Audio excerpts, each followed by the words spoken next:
comment, Claude, on peut déterminer le montant dont on pourrait avoir besoin à notre retraite? C'est sûr. Écoute, on veut épargner, mais on veut être capable de dépenser pendant la vie active aussi. Donc, l'idéal, là, c'est de savoir exactement la portion de nos revenus qu'on veut épargner. Puis ça se calcule. Pas très compliqué non plus. OK, comment? Ben, c'est des calculs financiers. Il faut calculer. Habituellement, on se base sur la dernière année, la rémunération de la dernière année avant la retraite. On calcule à peu près 70 là.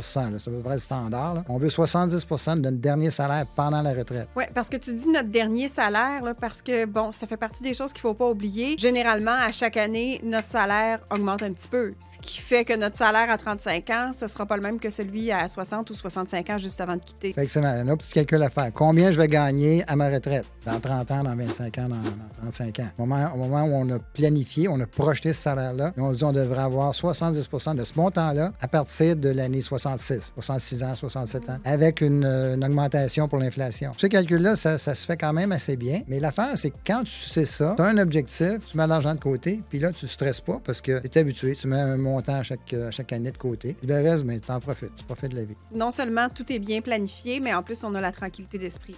Tout à fait. Donc, savoir, c'est pouvoir. Hein?